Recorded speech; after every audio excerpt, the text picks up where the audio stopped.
Good afternoon, everyone. Thank you for being a part of the summit today. And what a joy and a privilege it is today to be able to interview one of the great leaders here in Northwest Arkansas who has this incredible story, and God is raised him up and using him in an incredible way in the business community. And today I want to introduce our friend, and we're thankful for him today here to the Northwest Arkansas Summit. Kim Eskew. We're going to sit down today and interview Kim, have a one-on-one with him, let all of you listen in on, and I really believe you're going to hear a great story today.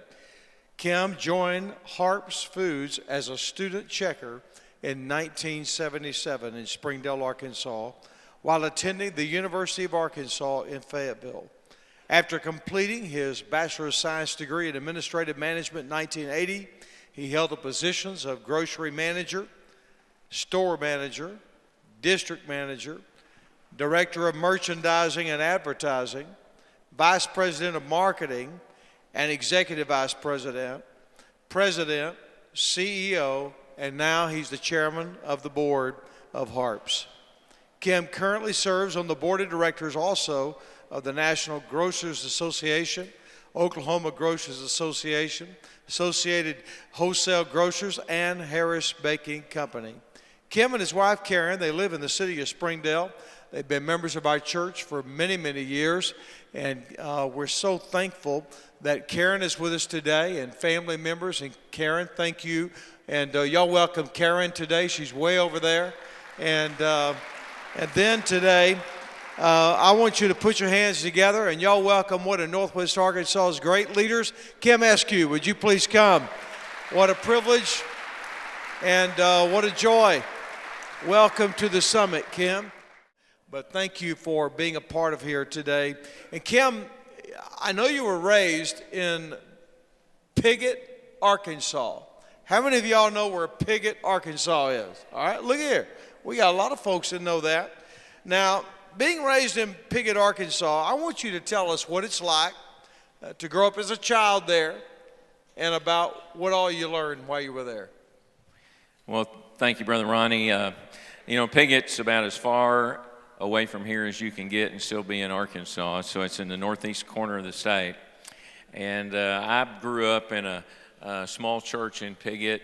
And, you might say we cleaned up in that church because my parents were the custodians of the church.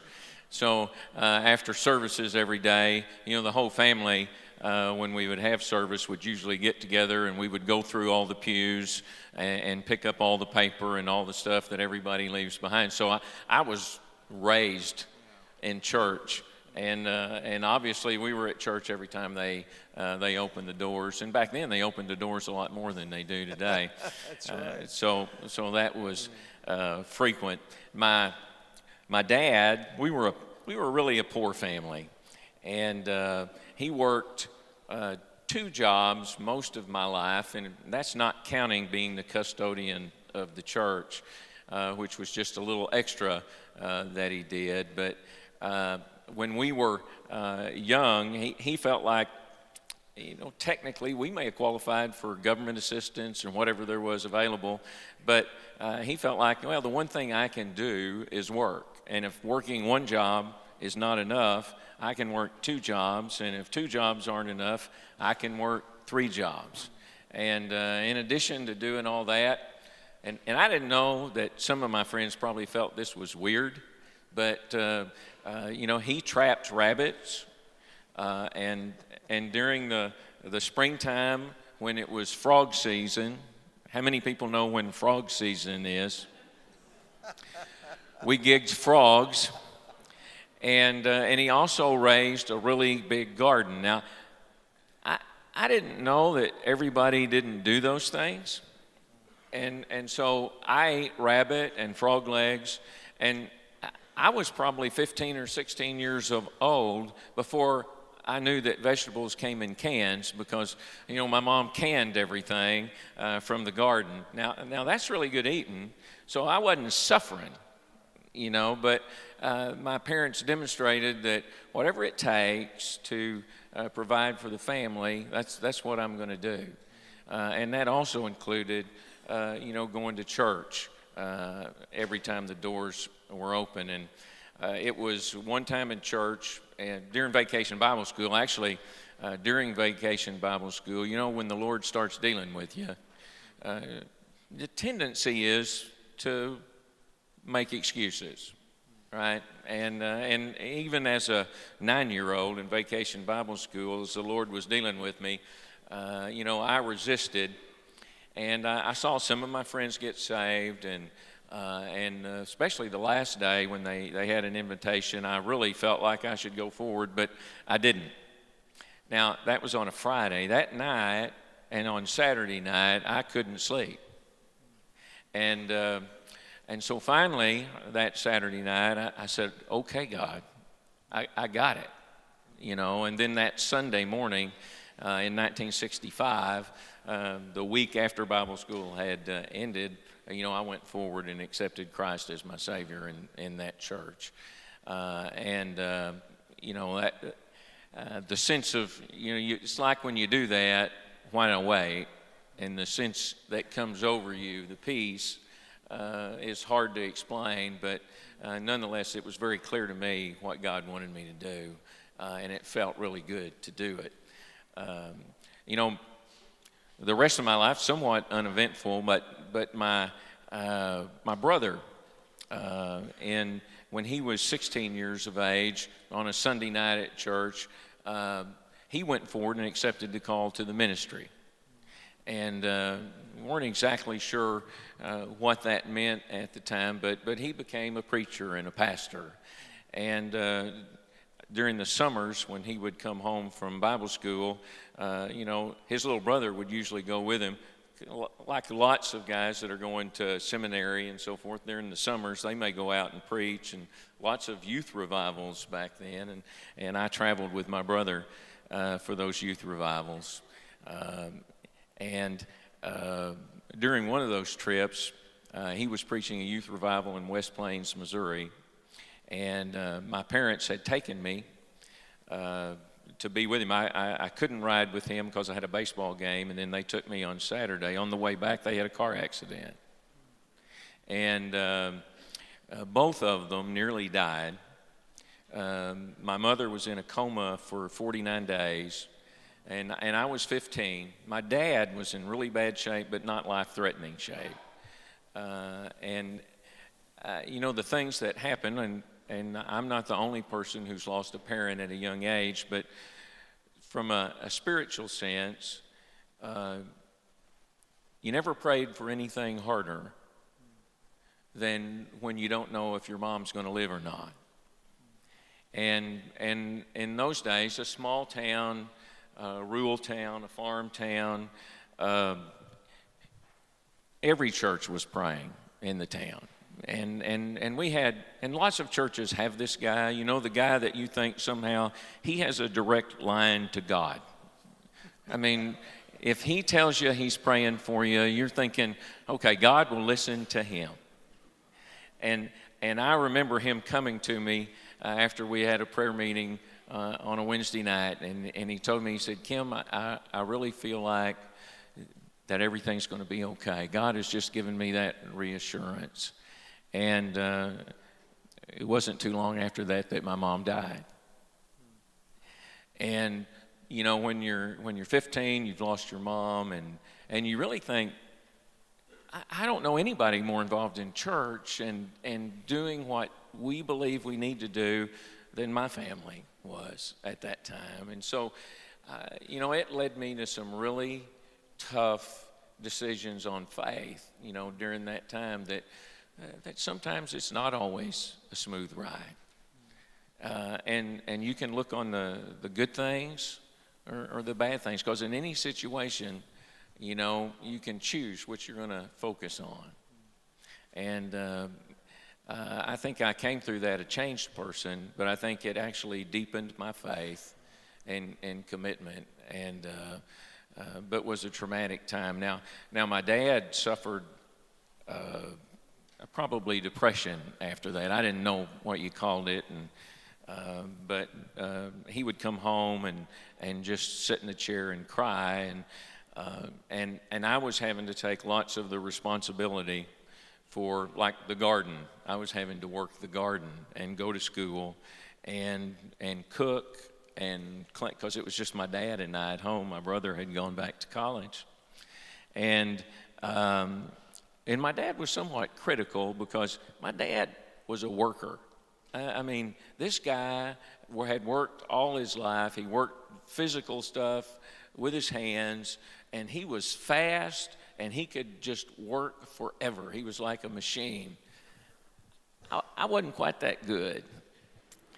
And he might comment at sometimes that it took me twice as long to do something as he could do it. So there were some struggles, because before that time, my father and I, if I wanted to spend time with him, I worked with him. And we didn't have a great relationship. But through the death of my mom, through some difficulties, my father and I developed a really great relationship. That's a powerful story. And, it reminds me so oftentimes when people view people like yourself, who today is so successful, they forget the price that so many people pay and the path that they walk through, the path that God sovereignly permits them to walk through, to prepare them for this moment. So thanks for sharing that. I know you and Karen obviously are married, and why don't you tell us about your immediate family today? Well, we're a blended family, and we have, between the two of us, we have 5 kids. The youngest is 26, and the oldest is 36. We have, better count the grandchildren. I have 2 granddaughters and a grandson that's just 2 months old now, and another grandchild on the way. And most of the family lives here in Northwest Arkansas. We have a daughter that lives in Little Rock and teaches in Benton High School. Yeah, and you and Karen, you guys really like to travel. Y'all have traveled a lot of different places. I want you to tell them a little bit about what you guys like to do, and maybe 2 or 3 places you've absolutely loved going. Well, for a guy from Piggott, and this is literally true, my brother and I would lay in our backyard on a cool spring or fall day, and we'd look up at the sky in the evenings and watch the contrails of the jet planes, when you can really see them up in the sky. And we would wonder, I wonder what it's like, to be in one of those airplanes. And I didn't know if I would ever be in an airplane. I think I was 26 the first time I ever flew in an airplane. And so we're trying to make up for some lost time now. But we love to travel, and we really like to cruise. And we've been all over the place cruising, and we kind of have a bucket list of places that we want to go. Favorite places to go. We actually within the last year been to Bangkok, Singapore, and Hong Kong, and all those places were unique and different. We enjoy those.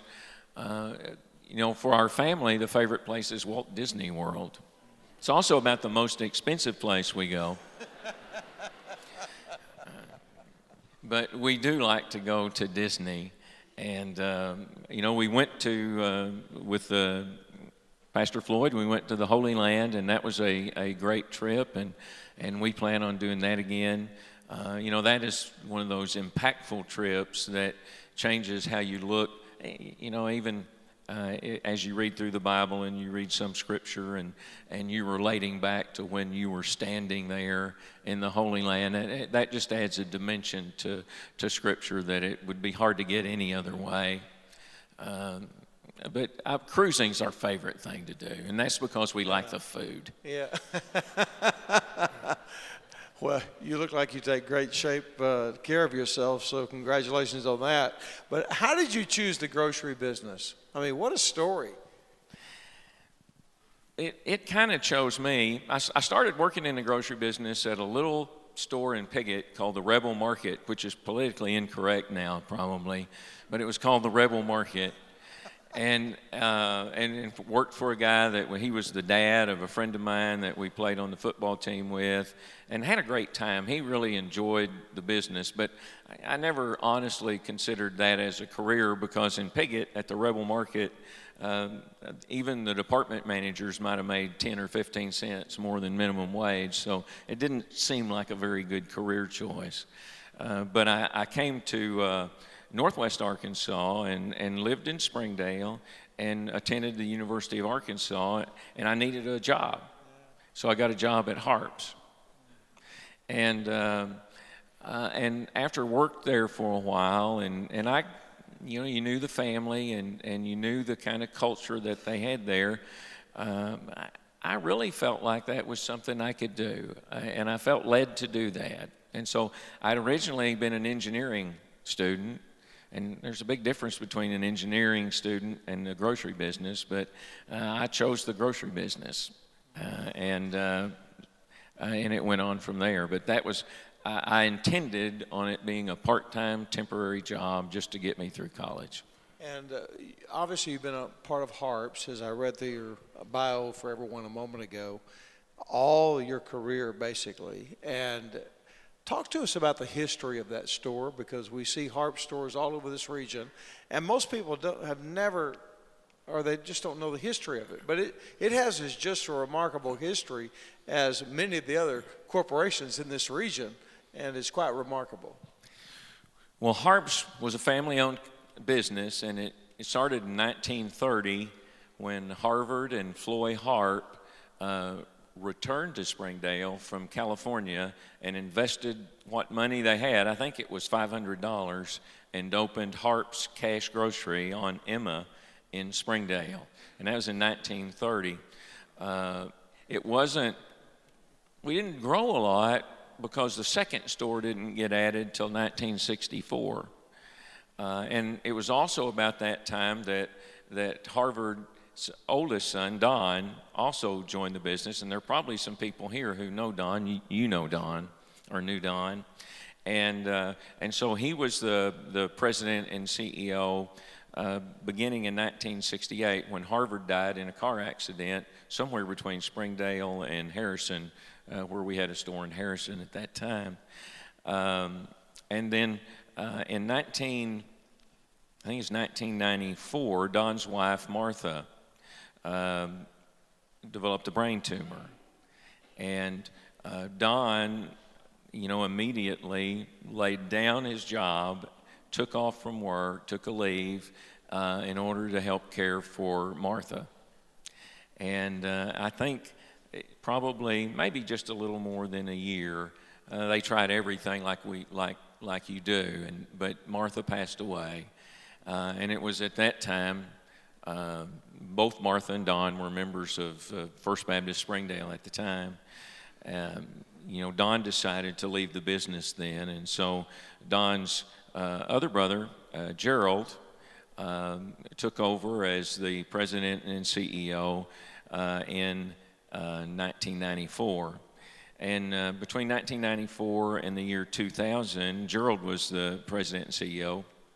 And we grew quite a bit during that period of time. I can't tell you the number of stores that we added, but we added several stores, probably doubled in size at least during that time.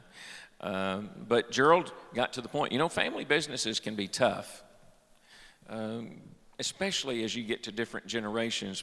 Some of you own family businesses, and well, okay, if I've got several kids and I have to pick one of them to be the next CEO, some of the others might not like that too much. It's just difficult.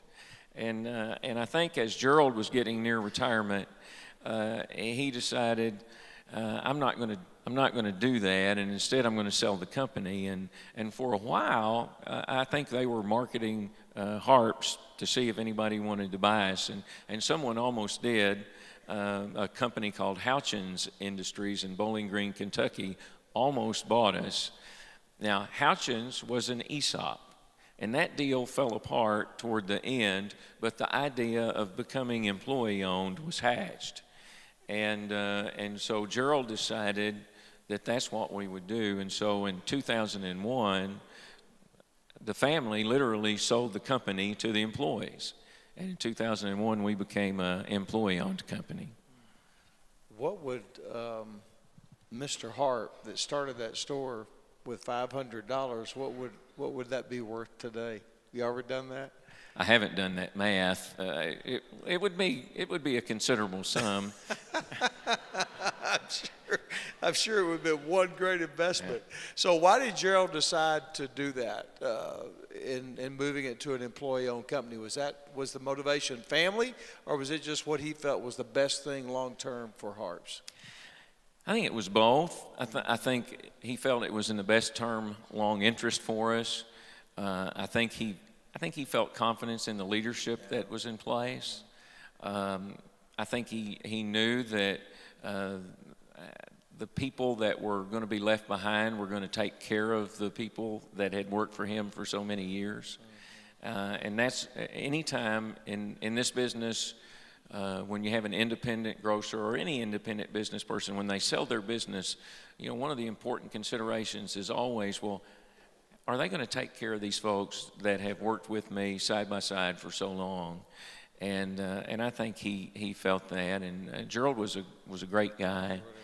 And, he left it in capable hands. Roger Collins, whom you know, became the chairman and CEO when Gerald left and was the first non-family member to hold that position. So why don't you tell us about some of your experiences while you've been working at Harps? I mean, what an incredible history of what you've done. I mean, you're like the example of being at every level. What a blessing. That makes me comfortable to some degree because, I started off, I like to say I started off as the low of the low. I was a student, and as a student, you basically did whatever anybody told you to do. I sacked, back then you did bag groceries and carry them out, and I've bagged and carried out a lot of groceries in my life, and nearly got bitten several times by dogs that were in the cars when I'd put the groceries in, which was a hazard back then. You got to where you really watched out to see, and it was the little dogs that you really had to watch out for. They could sneak up on you. And you got to see, there were some really good things. You got to see how everybody maintained their vehicles, which could be interesting as well, trying to find a place to put the groceries. But that was really fun, and I think any job that you have, and I tell our folks this, it should be fun. It should be enjoyable.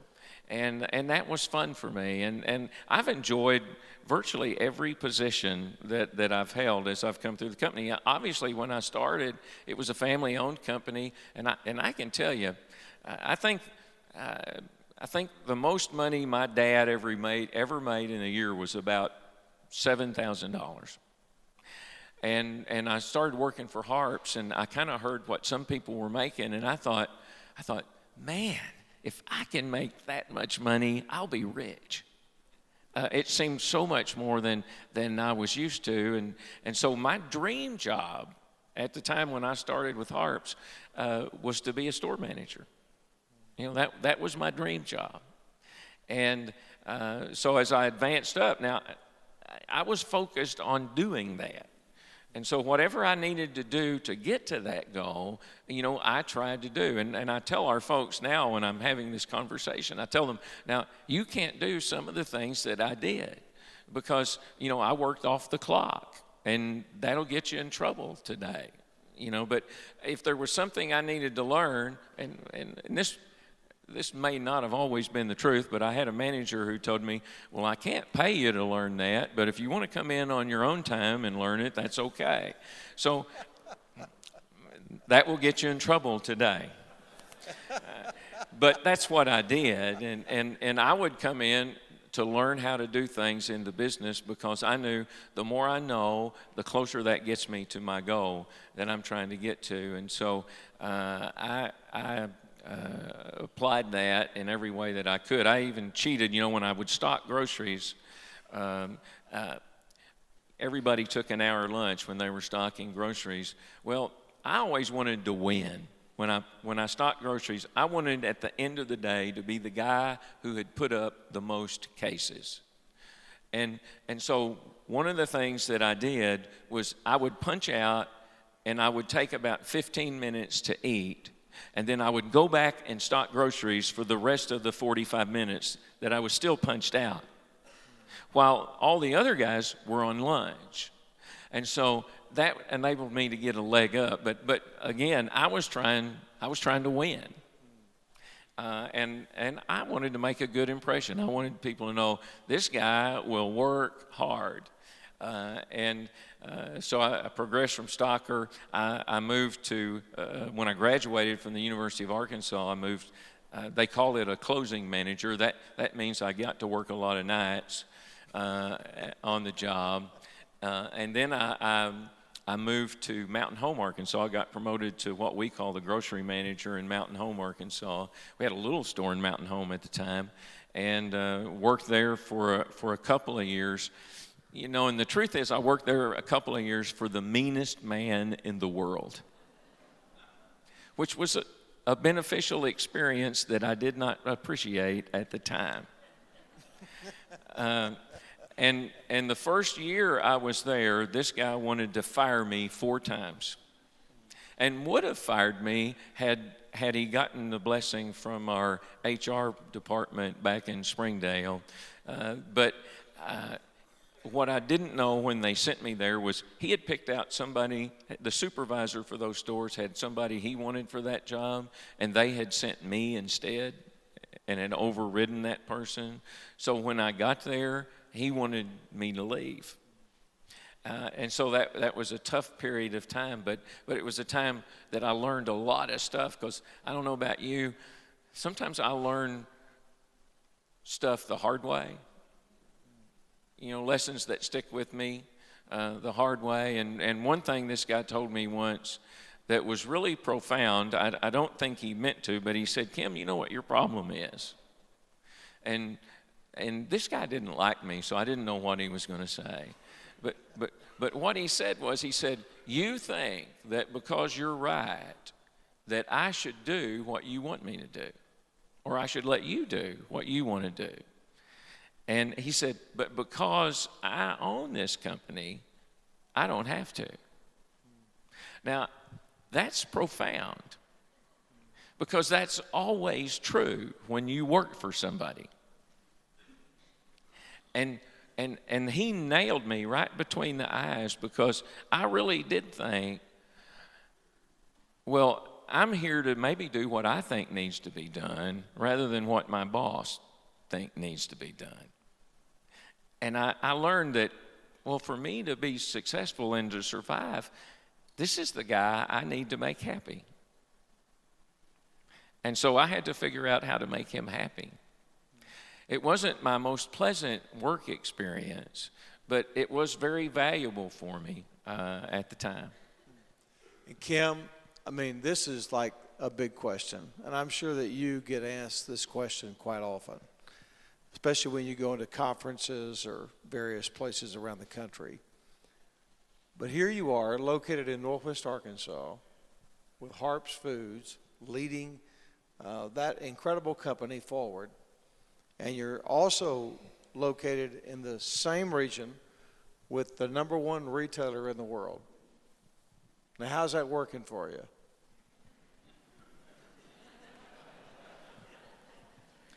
That's a good question.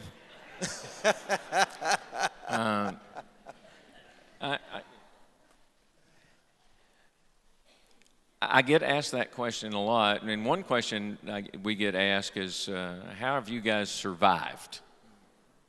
Really, honestly, because lots of folks haven't.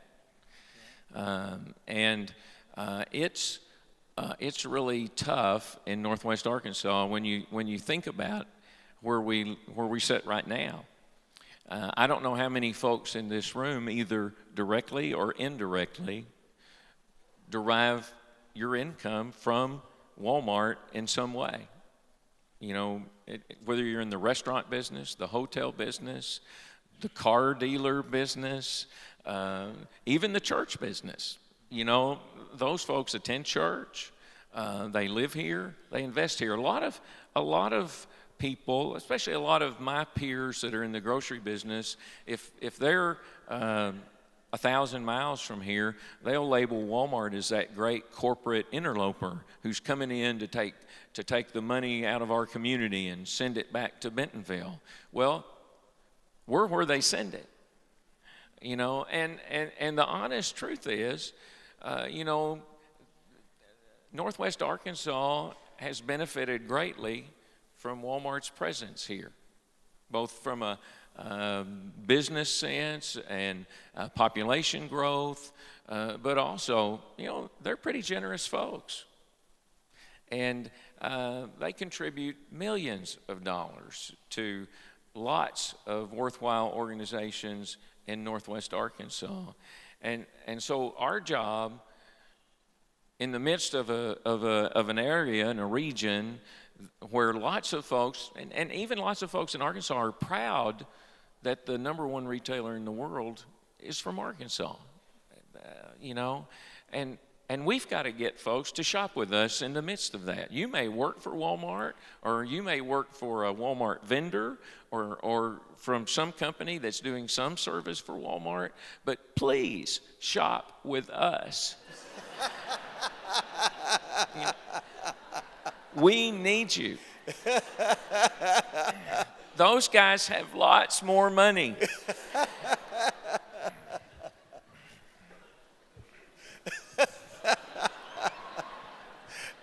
That's good.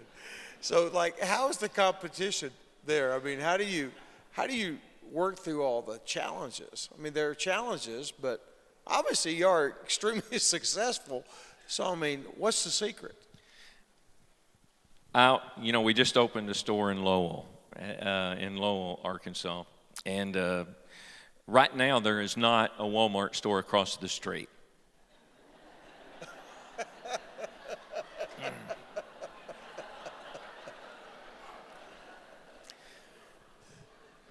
I expect one anytime.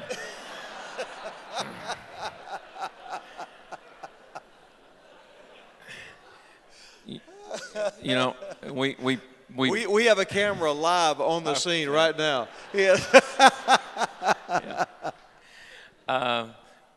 So that's challenging because they do that. I mean, they take competition seriously, and if you don't believe that, you know, we had the audacity to put a store on Walton Boulevard in Bentonville. And you may not be aware of this, but Walmart put a few stores around that store.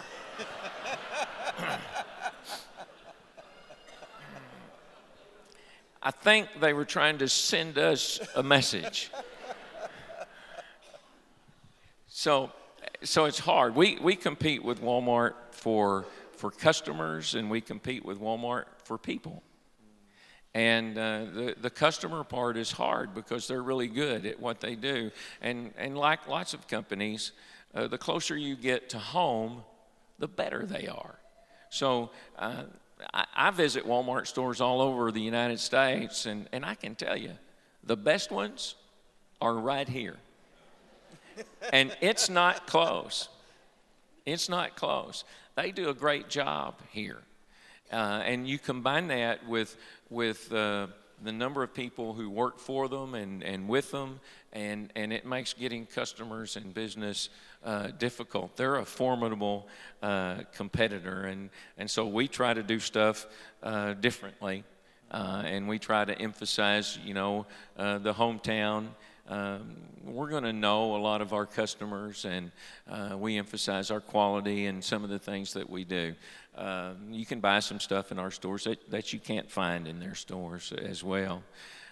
You know, we also compete for people, and that's tough. And anybody that's doing business in Northwest Arkansas know, man, hiring folks is hard.